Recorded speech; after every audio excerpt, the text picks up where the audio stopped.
On the cold morning of February 2nd, 1943, the world marked the official end of the Battle of Stalingrad. According to the traditional history books, this was the moment when the final German stronghold in the northern ruins of the city collapsed. Field Marshal Friedrich Paulus had already surrendered, and over 90,000 exhausted and frostbitten survivors from the once mighty Sixth Army were marched off into Soviet captivity. But that's only half the truth. What most people don't realize, even many historians fail to mention, is that thousands of German soldiers continued to fight on after the official surrender. Soviet records, largely ignored in Western narratives, reveal that over 11,000 German troops refused to lay down their arms. They didn't surrender, they didn't hide, they dug in and resisted, launching scattered but determined last stands throughout the skeletal ruins of Stalingrad. For weeks, the Red Army had to conduct brutal mopping-up operations, not against isolated stragglers, but against organized and motivated pockets of resistance. The Soviets called them counter-revolutionary elements and treated them as a dangerous insurgency within the rubble. This forgotten chapter of the Stalingrad saga is stunning, not only because of the number of German soldiers involved, but because it so violently contradicts the clean-cut narrative we've been told. These men, leaderless and surrounded, were supposed to give up. Instead, they chose defiance, even suicide missions, over surrender. Stalingrad remains rightly known as the pivotal turning point in World War II. What had once seemed like an unstoppable German blitzkrieg had now ground to a bloody halt. The dream of a swift and decisive conquest in the east was buried beneath the shattered concrete and frozen corpses of that city. To understand how it came to this, we must look back. When Hitler launched Operation Barbarossa in June 1941, the German war machine swept through Soviet territory with terrifying speed. Cities fell, prisoners were taken by the millions, and Stalin's empire teetered on the brink of collapse. But the Russian winter, bitter and unforgiving, halted the momentum just outside Moscow. German supply lines froze, literally and figuratively. By spring of 1942, Hitler had a new plan. Instead of striking Moscow again, he gambled everything on the south. His obsession shifted to the Caucasus, the gateway to the Soviet Union's oil lifeline. The Wehrmacht was divided into two massive army groups. Army Group A drove deep into the Caucasus Mountains, aiming to seize the Baku oil fields. Meanwhile, Army Group B, which included the renowned Sixth Army under Paulus, was ordered to advance toward the Volga River and the city that bore Stalin's name, Stalingrad. As this new offensive unfolded, something strange began to appear in the streets of Moscow. Posters of gratitude. Soviet citizens were now being reminded that they had allies. Ships filled with supplies, American boots, British medicine, Canadian food were already arriving in Soviet ports. Warm clothing and essential goods were being delivered from nations far away, whose support gave Stalin time to regroup. Yet even with this growing aid, the Soviet High Command knew one thing clearly. They were still facing the most disciplined and powerful land army the world had ever seen. That army was coming again, and this time, its full strength was bearing down on a single critical point: the oil of the Caucasus. If Germany could capture it, the Red Army would be left gasping for fuel, its tanks immobilized, its planes grounded. But between the German armies and that oil stood a monstrous barrier: the Caucasus Mountains, one of the most brutal natural fortresses on Earth. And before that, another prize, strategic, symbolic, and fiercely defended: Stalingrad. Towering like a stone wall between Europe and Asia, the Caucasus Mountains formed one of the most formidable natural defenses in the world.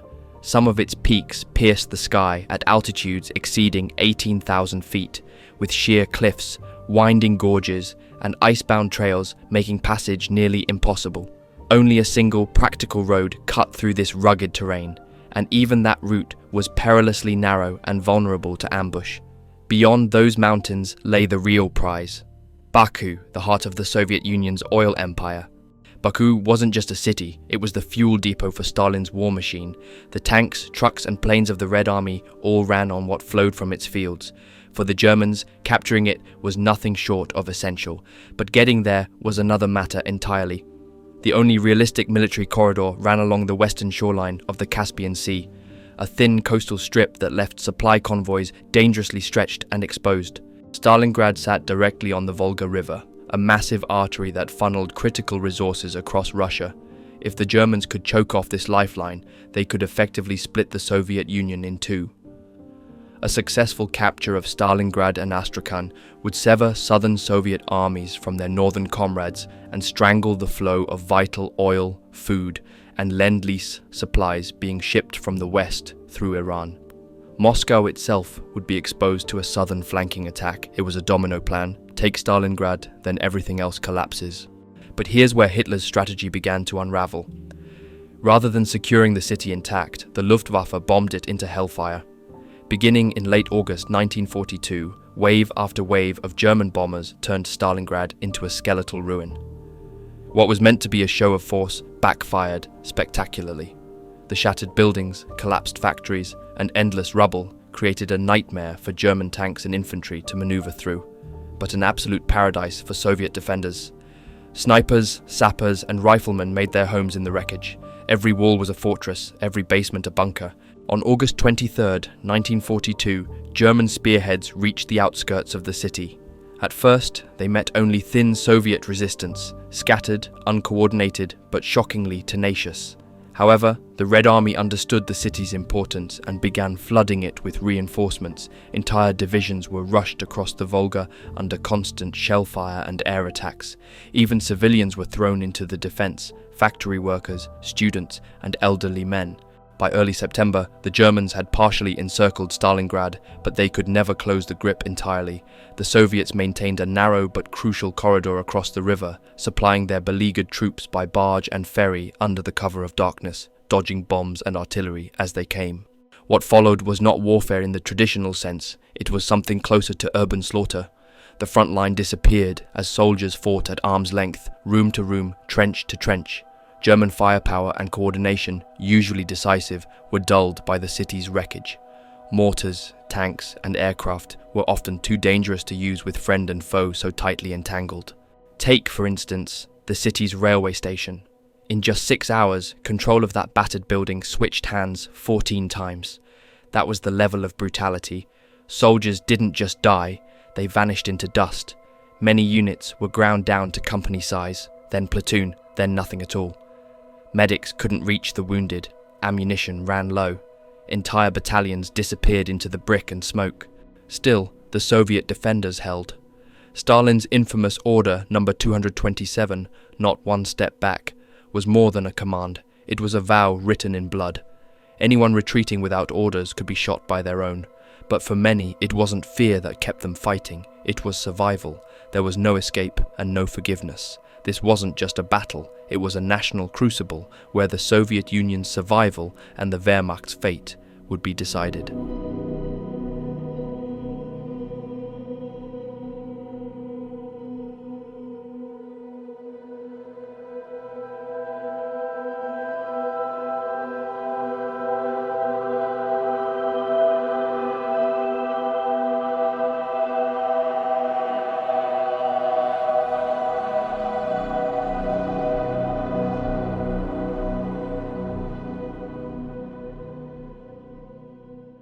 The battlefield that Stalingrad had become by late autumn defied all imagination.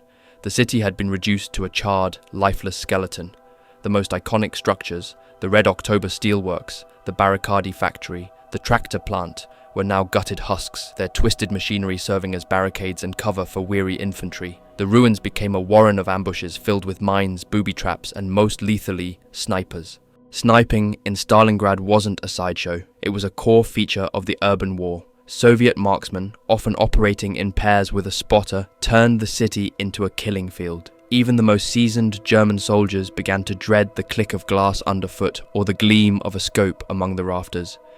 Every step taken across the open was a gamble, and as both armies poured more troops into this infernal city, the battle turned into a grinder, a meat machine that devoured men by the thousands without delivering a clear victory to either side. After nearly 3 months of savage combat, the Germans had clawed their way to the eastern edge of the city. They now held roughly 90% of Stalingrad, their front line hugging the Volga River in several places. It had been an enormous cost. The 6th Army had lost over 60,000 men, with at least 15,000 dead or missing, and tens of thousands more wounded or frostbitten. Yet, despite the mounting casualties, Berlin believed final victory was close. But while the German High Command focused on the crumbling ruins, the Soviet High Command, Stavka, had begun playing a much larger game. They saw what Hitler refused to acknowledge: the German flanks were dangerously exposed. Instead of reinforcing the lines around Stalingrad with elite Wehrmacht units, Hitler had delegated the task of holding the vast flanks of Army Group B to his Axis allies, troops from Italy, Hungary, and Romania. Though these men fought bravely, they were nowhere near as well equipped, trained, or supplied as their German counterparts. Many lacked winter uniforms, most had outdated rifles and few anti-tank weapons. Morale was poor and communication was often chaotic. North of Stalingrad, a 120-mile stretch of front was entrusted to the Hungarian Second Army, a force that was thinly spread and poorly prepared for a Soviet onslaught. To the south, the Romanian Fourth Army faced similar vulnerabilities. These were not hardened mechanized divisions. They were largely infantry units holding positions in open, frozen terrain, backed by outdated artillery and meager armored support. The Soviets launched Operation Uranus, a massive and meticulously planned counteroffensive designed not to attack the city itself, but to strike its soft underbelly. Two enormous Soviet pincers swept in from the north and south, targeting the weakest Axis formations. The attack was brutal and fast. Romanian, Hungarian, and Italian units crumbled under the sheer weight of the Soviet assault. German reserve forces scrambled to respond, but they were too few and too far away. Within just 4 days, by November 23rd, the pincers met near the town of Kalak, completing the encirclement. The trap had closed. Inside what would become known as the Stalingrad Pocket, over 265,000 Axis troops were now cut off: German, Romanian, Italian, and even Croatian units. Among them, the entire German Sixth Army, once considered one of the most elite forces in the Wehrmacht, was now surrounded. Inside the pocket, supplies dwindled. Ammunition and food became scarce. The freezing Russian winter crept in through the broken walls and shattered windows of every shelter. Men burned furniture to stay warm. Wounds festered. Horses were slaughtered for meat. The Luftwaffe, ordered to supply the pocket by air, could barely deliver a fraction of what was needed. Planes were lost daily to Soviet fighters and flak. Desperate to salvage his army, Colonel General Friedrich Paulus, commander of the Sixth Army, pleaded with Berlin for permission to withdraw and break out west. His plan was to link up with German relief forces fighting their way from the outside. It was militarily sound. His staff supported it, but one man would not be moved. Adolf Hitler refused. In his eyes, retreat was unthinkable. He saw Stalingrad not as a battlefield, but as a monument to his will. To abandon it would be a personal humiliation.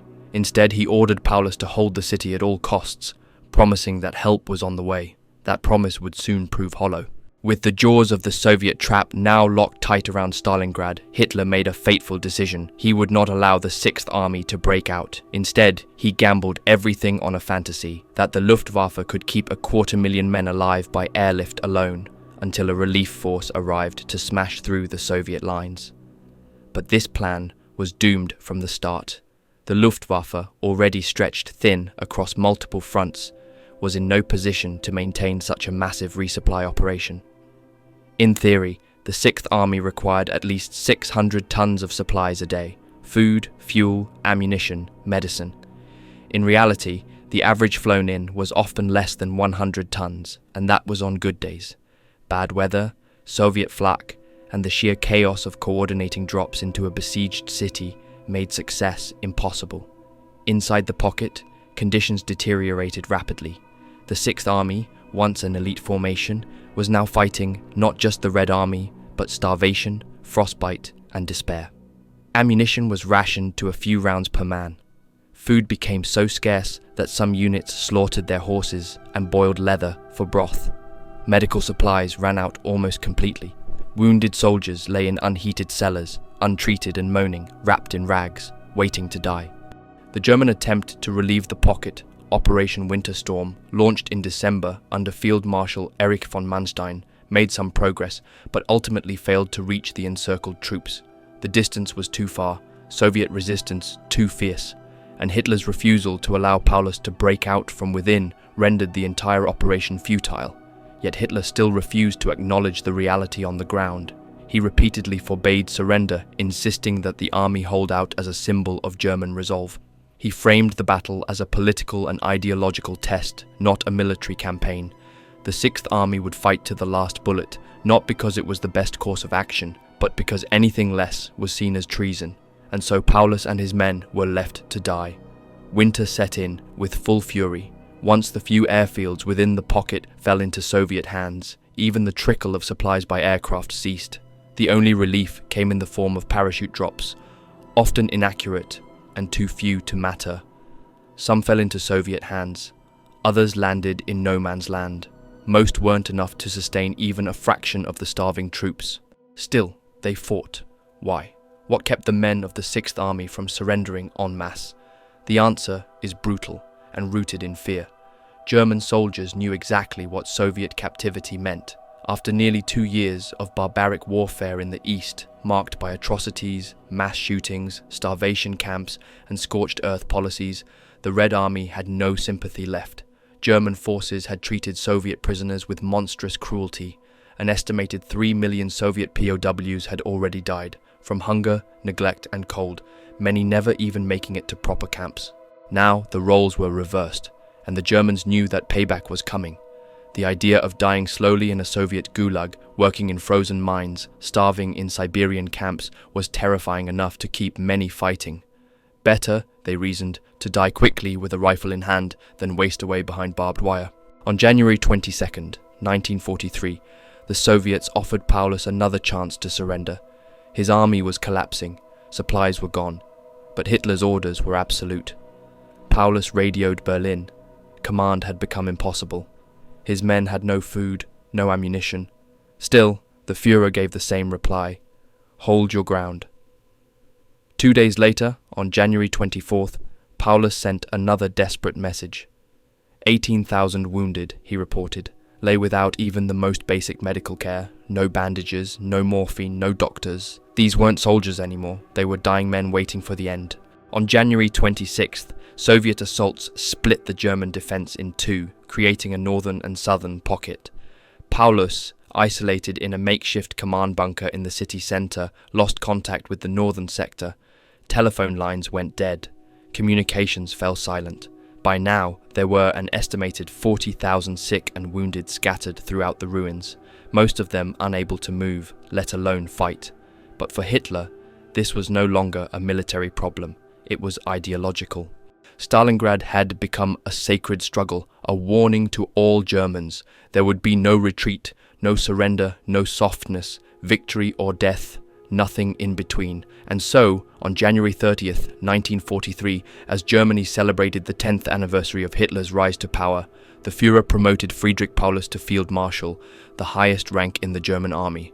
The symbolism was clear. No German Field Marshal had ever surrendered. This was a not-so-subtle signal. Hitler expected Paulus to fight to the death or take his own life. The end came not with a roar, but with a quiet collapse. On January 31st, 1943, the southern pocket of German resistance in Stalingrad, where Field Marshal Friedrich Paulus and his staff had taken refuge, finally disintegrated. Soviet troops overran the city center and stormed the basement of the once grand Guillaume department store, now a cold, crumbling ruin. There, they found Paulus and his remaining staff, stunned, exhausted, and surrounded. But Paulus, newly promoted to Field Marshal just a day earlier, did not take his own life, as Hitler had clearly expected. Instead, he calmly submitted to Soviet capture. When interrogated, he insisted that he had not surrendered, but had simply been taken by surprise. In a symbolic act of quiet defiance or helplessness, depending on how you interpret it, he refused to issue an order for the rest of the Sixth Army to surrender. For the men still holding out in the north, no command ever came. That task fell to General Karl Strecker, commander of the 11th Corps, which made up the northern pocket of resistance. Isolated and surrounded, his sector had been cut off from Paulus for days. But Strecker wasn't ready to give up, not yet. He forbade suicide among his officers, even as shells fell around them. He ordered his men to hold and to shoot any soldier who attempted to desert or flee towards Soviet lines. The message was clear: die fighting or not at all. On February 1st, however, reality became impossible to ignore. Word came through: Paulus was captured, and the other senior combat commands had collapsed. Strecker, pragmatic and emotionally spent, gathered his remaining officers in a freezing shelter and addressed them bluntly. The situation was hopeless. But unlike Paulus, he granted his men the dignity of choice. He told them that the decision was now theirs. Surrender, resist, or die was up to individual conscience. The next day, February 2nd, 1943, with Soviet troops pressing from all sides and casualties mounting by the hour, Strecker finally surrendered what remained of his corps. And with that, the last organized German resistance in Stalingrad officially ended. But not all Germans surrendered that day. Some simply refused. Driven by desperation, hatred, or blind faith in eventual rescue, over 11,000 German soldiers remained scattered in the ruins, clinging to cellars, hiding in debris, fighting on alone or in small bands. For weeks after the official surrender, the Red Army was forced to send assault teams into the ruins to root out and eliminate these holdouts, whom they labeled fascist diehards and counter-revolutionaries.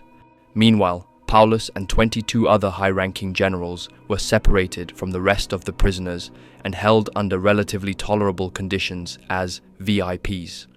Stalin saw propaganda value in keeping them alive, but for the average German soldier, there would be no such consideration. The fate of the 91,000 Axis troops captured at Stalingrad was bleak. Emaciated, frostbitten, and infected with disease, they were marched through snow and ice to distant labor camps in the Soviet interior. Many couldn't even walk. Those who fell behind were often left to die in the snow. There was no warmth, no food, no medicine. In the gulags, they were worked until they collapsed. Typhus, dysentery, untreated wounds, and malnutrition killed them by the tens of thousands. Some froze to death clutching photographs of their families. Others went mad from the cold and hunger. After the final surrender was declared, the guns may have fallen silent, but the battle for Stalingrad was far from over. Across the snow-choked ruins of the city, thousands of German soldiers refused to give in. Cut off, leaderless, and without orders, they scattered like ghosts into the wreckage, hiding in cellars, abandoned factories, and even the sewers, surviving on scraps, melted snow, and sheer instinct. For these men, death in the rubble was still preferable to the alternative, capture, torture, or slow death in a Soviet labor camp. They were now fugitives, in a city that had already claimed the lives of over 1 million. Many formed small bands, others wandered alone, but they remained armed, desperate, and deadly, and in the eyes of the Soviets, they were now outlaws to be hunted down. In response, Stalin's security apparatus, the NKVD, took command of a ruthless cleansing operation. Soviet rifle units, backed by elite NKVD troops and supported by armored cars and flamethrowers, were ordered to eliminate the last of the resistance. Their mission was clear: kill or capture every last holdout. These so-called mopping up operations turned into weeks of bitter fighting. From basements and attics, snipers fired single deadly shots. Entire squads of Soviet soldiers were lost to booby traps set in abandoned buildings. Gunfire echoed through the sewers, where battles raged in pitch darkness. The Germans had become spectres, half-starved, frostbitten, but still fighting with the defiance of men who knew they were already dead. The 10th NKVD division, which had operated in the Stalingrad sector since the previous summer, took the lead. Initially tasked with suppressing desertion, black marketeering, and looting among Soviet troops, they were now focused entirely on what they called liquidation of fascist remnants. They were reinforced by the experienced 252nd Rifle Division, which fought alongside them until early March 1943. Exact numbers are scarce, but available Soviet records report that 2,418 German soldiers were killed in these post-surrender sweeps, most in close-quarter firefights or burned out of hiding. Some of the fiercest resistance occurred in the city's underworld. Literally, the sewers became death traps, where Soviet troops had to smoke out fugitives like rats, often encountering ambushes or mines set in narrow crawl spaces. On February 5th, for example, Soviet intelligence reported a firefight in which the 38th Motorized Rifle Brigade cornered 18 German soldiers in a fortified basement. Mistakenly identified as SS troops, they refused to surrender and were all killed in a brutal exchange. In reality, these were likely regular German army soldiers, perhaps engineers or infantrymen, but by then, distinctions mattered little. The NKVD and Soviet army continued their sweeps throughout February and into March 1943, long after the battle was officially over. As the Red Army began pressing westward, reports continued to come in of German stragglers attempting to escape the region. Some tried to reach German-held territory hundreds of kilometers away. Others stole Soviet uniforms, infiltrated villages, and disguised themselves as civilians to survive. An internal NKVD report from March 1943 paints a grim picture. German officers and soldiers were committing robberies, assaults, even murders, while on the run, scavenging for food or shelter. Some reportedly escaped from hastily constructed POW camps, vanishing into the countryside. In response, the NKVD ordered a full sweep of the Stalingrad district, sending troops door to door, village by village, searching for disguised Germans. By the time the snow began to melt and spring crept over the Volga's banks, Soviet internal reports stated that 8,646 German soldiers had been captured in the weeks following the official surrender. These weren't part of the main Sixth Army's capitulation. They were holdouts, men who had survived in hiding, often resisting to the very end before finally laying down their arms. Some surrendered after running out of ammunition. Others were dragged out after firefights in half-collapsed ruins. Many simply couldn't run anymore, malnourished, frostbitten, and broken in spirit. But even that figure, 8,646, is likely not the whole truth. Much of what we know about this forgotten resistance comes from NKVD archives, fragments of Soviet reports that remain untranslated and unexamined in Russian state repositories. Western historians have barely scratched the surface. The language barriers, bureaucratic obstacles, and political sensitivities surrounding Soviet-era intelligence files mean that large portions of this story remain buried, both figuratively and literally. And that brings us to the most haunting question. How many German soldiers really stayed behind after February 2nd? Officially, estimates suggest that over 11,000 troops went to ground after the surrender. But how accurate is that number? It's drawn almost entirely from Soviet NKVD internal communications, and even those are incomplete. These reports focused mainly on confirmed kills and captures, but what about those who simply disappeared? Who changed into civilian clothes in nearby villages, posed as Russian farmhands, or fled into the countryside, never to be seen again? There were reports of armed German groups operating in neighboring villages, committing robberies and killings, seeking food and shelter in their increasingly desperate bid to return to German lines. Some succeeded, others were likely killed by villagers, Red Army patrols, or winter itself. In March 1943, NKVD directives noted that certain Germans had stolen Red Army uniforms or disguised themselves as civilians, making sweeps increasingly difficult. The line between soldier, bandit, and survivor blurred. It's highly plausible, maybe even likely, that the real number of post-surrender German fighters was far higher than 11,000, especially when we consider how many may have died in basements never searched or escaped unnoticed into the vast steppes of southern Russia. And yet, despite their numbers, these men have no place in the grand narrative. History books close the chapter on Stalingrad on February 2nd, 1943, a clean ending. But the real end came weeks later, through gunfire in alleyways, through hunted men hiding in silence, and through desperate final fights that left no witnesses. These soldiers are absent from official rolls, their deaths unrecorded, their suffering unwitnessed. There are no monuments for them, no graves, no names etched in stone. Their stories were swallowed by the ruins they died in, lost beneath the weight of turning points, strategic victories, and national myths. And yet, they were there. Thousands of final acts played out in isolation, in snow, and in silence. There's something I've come to reflect on over the years, after reading hundreds, if not thousands, of Stalingrad accounts. First-hand testimonies from generals, officers, regular riflemen, artillery crews, tankers, pilots, each giving a small window into the hell they endured. But what stands out, especially in those chaotic final days, is a recurring theme: escape. Time and time again, German soldiers wrote about comrades, sometimes even themselves, considering or attempting to flee the tightening ring of Soviet forces. It was often spoken in whispers, behind walls, or late at night. Men discussing desperate plans, changing into civilian clothes, slipping on a captured Soviet greatcoat, stealing a fur hat from a dead Red Army soldier, shaving, burning documents, and heading west on foot, trying to cover hundreds of miles through hostile, frozen terrain, hoping to somehow reach German lines. It was rarely an organized effort. There was no breakout plan by that point, only survival instinct. Some would attempt to blend in with refugees, walk along railway lines, or follow rivers. Others waited until nightfall to sneak past patrols. A few even hoped to surrender in more rural areas, believing they might be treated less harshly than in the ruins of the city itself. The fact that so many accounts mention these whispered escape attempts makes me wonder how many actually tried, how many simply vanished into the snow and never returned, not as casualties of battle, but as lost souls caught between capture and survival. We are told that about 90,000 Axis troops surrendered at Stalingrad, but considering the original force of around 300,000 Germans, Romanians, Italians, and others inside the pocket, that number begins to look small. Add to that the known killed in action figures, tens of thousands more, and it still leaves a gap. Where did the rest go? Sure, many died from wounds, frostbite, starvation, or illness without ever being officially counted. But could it be that thousands more slipped through the cracks? Killed while fleeing, buried under snowdrifts, or captured in rural sweeps not connected to the official count? Could some have actually made it back, disguised, unrecognizable, folded into other units, their stories too dangerous to tell?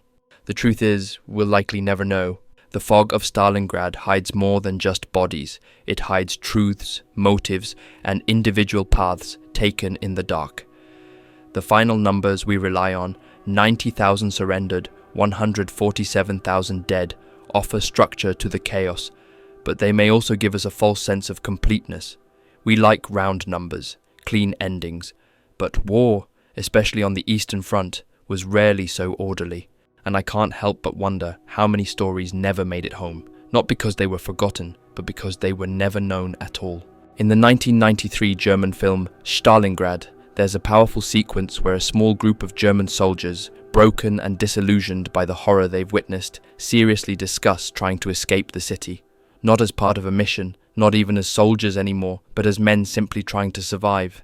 They speak in hushed tones, weighed down by frost and despair, trading rumors about routes west, disguises and possible civilian clothes. It's a moment that feels deeply human and all too real. That scene has always stayed with me, not because it's dramatic, but because it reflects what so many real soldiers likely experienced. The film doesn't show heroics or glory, it shows exhausted, starving men contemplating the impossible. That same conversation must have happened thousands of times in real life, across basements, ruined barracks, and makeshift field hospitals. And it brings us back to that haunting question. How many tried and failed? How many simply disappeared into the ruins? How many froze to death only miles from possible safety, their story never told? The official history can tell us how many surrendered, but it can't tell us how many quietly slipped away, hoping to cheat death just a little longer.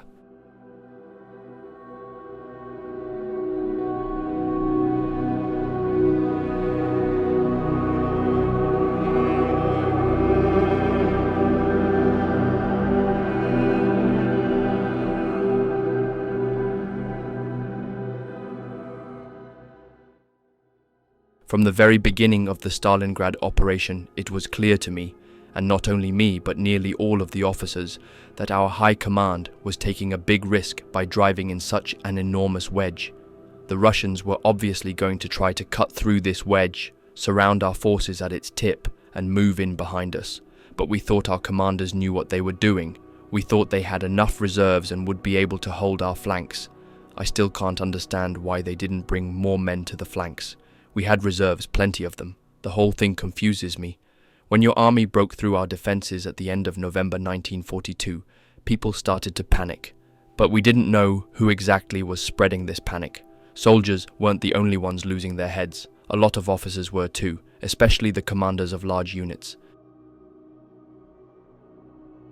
By Christmas, we understood the utter hopelessness of our situation. There wasn't any help, and there wasn't going to be any. Each of us realized this, but we were afraid to admit it.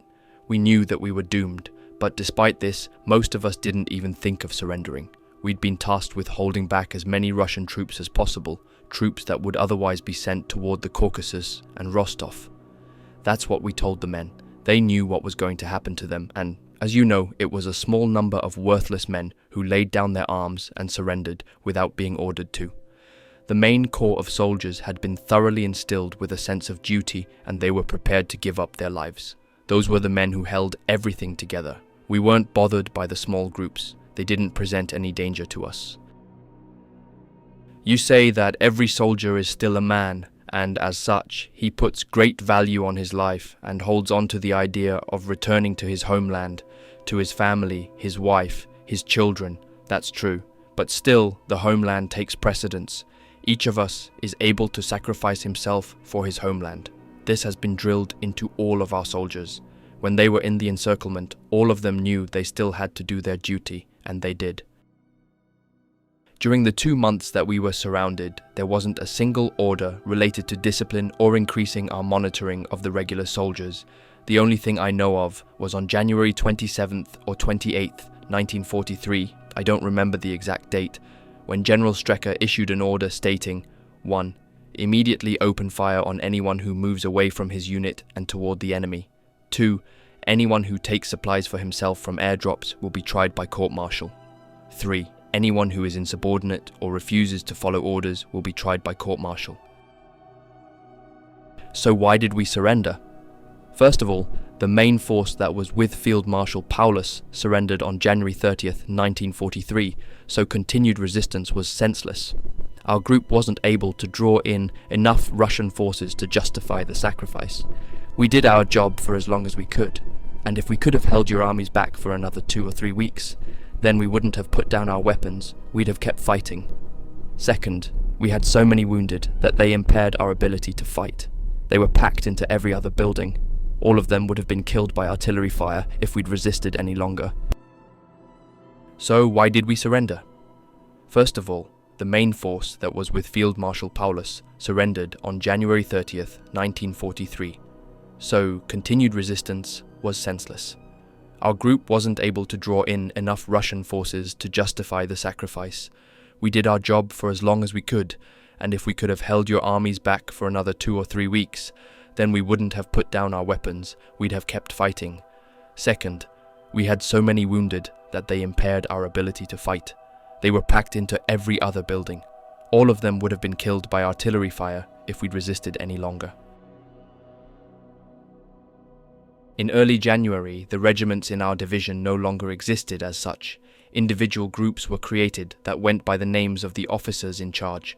For example, a group was made up out of the 21st and 26th regiments, and it was commanded by Colonel Brendal. They also set up these so-called alarm groups. Those groups were different sizes. The one I was in, for example, had 50 men. We were led by Lieutenant Hermans, and we were located in Orlovka. Morale was low. Many were criticizing the government, blaming it for giving up on us. Our food was getting worse by the day. By around January 20th, we were getting 50 grams of bread per day. The airdrop food supplies were being taken by whoever found them, despite strict orders and the threat of being shot, so there was very uneven food distribution in the units. Discipline was worsening every day, and there was more and more talk of surrender. On around January 25th, Lieutenant Kors from Divisional HQ told us that General von Lenski, our divisional commander, had issued an order giving freedom of action to the commanders of all units. That is, he was letting them surrender. But that order was cancelled a day later. Your leaflets didn't have much success among the men before the encirclement, but then the situation changed, especially in January, when the men read them with real eagerness. We were actually looking for the leaflets you were dropping from the air, the ones with maps showing the situation on the front. Those last days in Stalingrad were horrible. Thousands of dead bodies and the wounded men dying in the streets because the hospitals were overcrowded, and on top of that, we were taking heavy fire from your artillery and aircraft. The surrender wasn't organized. Our bunker was 50 meters from our divisional HQ, but even though we were so close to them, we only learned about the surrender after the Russians had already showed up. We came out of our bunker and put down our weapons. War in Russia is not what it is in the West. During the French campaign in 1940, our squadron was always out in front, and only 2 of our guys got killed. One reason the surrounded German forces in Stalingrad surrendered was that the front was closing in. Maneuvering was impossible. A massive force was concentrated in this small area with no airfield. That resulted in enormous losses from artillery and airplanes. Another reason was the bad state of the food and fuel supplies. In the final days, the men were getting 100 grams of bread, a bit of horse meat, 40 grams of lard, a daily portion of broth, 2 liters, and 4 cigarettes. They were down to a small number of artillery shells, but there was plenty of ammunition for the infantry. Tanks were turned into pillboxes. Because of that, the whole regiment was operating as an infantry unit. The officers of the 24th Panzer Division understood that the encircled units were in an extremely complicated and difficult situation, but they didn't consider it hopeless. The order to surrender came through divisional command. It was given verbally, and then envoys were sent out, and units from the 24th Division laid down their arms. But the order to surrender came as a surprise to everyone. Up to the very end, most of the officers were still hoping to get help from the outside. The men never questioned their orders, both during the encirclement and when they were told to surrender. That's how the German soldier is trained, to do something only when he's ordered to. Communication with the outside world was maintained right up until Russian units took the airfield at Potomnik. There was no postal service after that. The idea was widespread in the German army among both men and officers that being captured by the Russians meant poor treatment, torture, and death.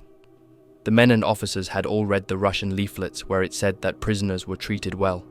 There were some with photographs that showed the lives of the prisoners in Russia. But no one believed it. They figured it was just propaganda. During the advance, many of them had seen the bodies of men who'd been shot in the head, and so on. That convinced us that the Russians were shooting prisoners. All of the officers in the 24th Panzer Regiment think highly of the Russian artillery. They're accurate and don't scrimp on shells. If there hadn't been any artillery at Stalingrad, and it was just infantry attacking the surrounded forces, then the Germans could have easily fought them off and resisted longer. The Russian infantry doesn't deserve any specific praise. They lack the spirit for an effective offensive. The Russians were a lot better in 1942 than at the beginning of the war. But the German fighter planes are better than the Russian ones. There are a lot of young, inexperienced pilots in the Russian Air Force. The tanks are very effective. The T-34 is an excellent piece of machinery. Russian tanks are very well armed, and their crews are very highly trained. The reason for the successful offensive against the surrounded German army was the simultaneity of the attacks from the north and south, and later from the west. On top of that, the Romanian units, which were positioned on the upper Don, ran away. The success of the Russian assault was also facilitated by a certain amount of panicking in the German units. We began destroying stores of food and military equipment in the first days of the encirclement. That complicated the situation for the surrounded forces. During our advance on Stalingrad, there was talk among the officers that the Russians were counting on the winter, that they were going to time their own offensive for the winter. The German commanders thought the Russians were too weak and downplayed the likelihood of a Russian offensive. The German commanders thought they'd have already won by the time winter came. The officers remembered that this wasn't the first time that their general strategic plans had been upended. It wasn't clear then, though it's obvious now, that the plan was unrealistic. You just can't count on simultaneous offensives on Leningrad and Stalingrad while also planning to take the Caucasus. It's too much. The German commanders were planning to take Stalingrad and then move down the Volga to Astrakhan. But they never took Stalingrad.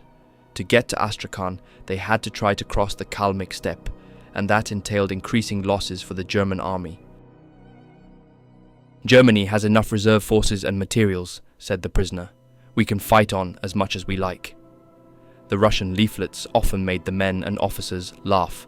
Russian propaganda hasn't really taken into account the particular psychology of the German soldier, his unique sense of discipline. So, for example, I saw one leaflet that called on soldiers to kill their officers because they were better fed and didn't have to fight, said the prisoner. Another leaflet told them to kill all the fascists and join the Russians. First of all, officers and soldiers eat the same food, and we don't understand the word fascist, which makes us think of the system of government in Italy.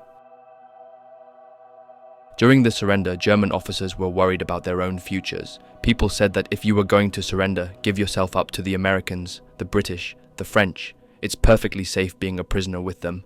The prisoner asked, "Why are you going to so much trouble over us?" We weren't expecting such good treatment, especially from Russian officers. If your goal is to encourage German officers to surrender, then that's very clever. Being allowed to send letters home was very effective in that regard. Now our soldiers say, as prisoners, we can see that the Russians aren't bad people. Who knows why this war got started, why there's so much bloodshed.